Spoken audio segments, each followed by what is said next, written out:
Hello' নমস্কাৰ সকলোকে স্বাগতম। আজি মই মোৰ জীৱনৰ প্ৰথম পৃথিৱীলৈ আহি মোৰ জীৱনত ঘটা এটা ঘটনাৰ কথা দেউতা বা মা দুইজনৰ মুখত কাৰোবাৰ মুখত শুনিব।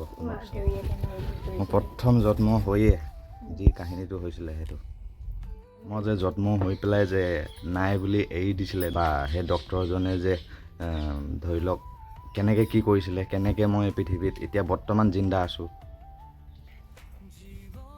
সেইখিনি কৈ দিলে হ'ল। ডক্টৰ আহি ভাল কৰি এৰি থৈ যোৱা সেইখিনি আপুনিয়ে জানিব, মইনো কি জানো। মই ক'ব লাগিব নেকি? দিকচোন ঔফুলীয়া এছেক দেউৰী তেওঁ আহিছিলে।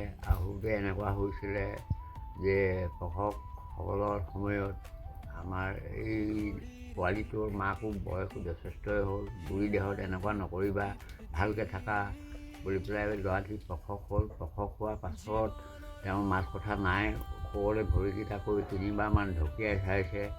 তেতিয়া তেওঁ ক'লে যে কি বোলে মহুৱা এটান, মই বুজি নাই পোৱা মহুৱা এটান বুলি ক'লে। মহুৱা গছজোপা বিচাৰি যে এটাও নাপালোঁ বুলি কৈছোঁ। গছজোপালৈ দৌৰি গৈছিলোঁ, তাৰপৰা আহি পালা হৈছে নাপালোঁ ছাৰ বোলো। তেতিয়া মহুৱা আনিব কৈছোঁ, নেপালি বোলে। এই কাপোৰ বোৱা জাত বুলি ক'লে নহয়, কাপোৰ বোৱা জাত, কাপোৰ বোৱা মহুৱা।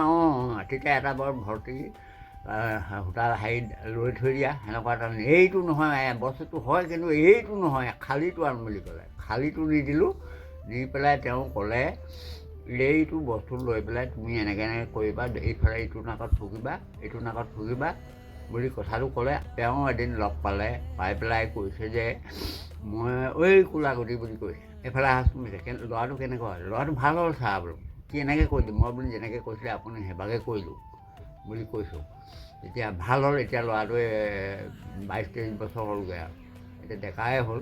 এতিয়া কথাখিনি কওঁতে সেই গম পাই পিনি সেইখিনি হৰি সেইটো এনেকুৱা হৈছিলে বুলি পেলাই কৈছোঁ মই সেইটো কথা।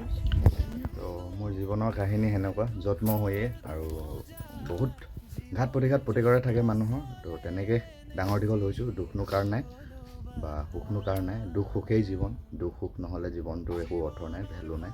তো এগৰাকীয়ে মোৰ মা, এজন দেউতা।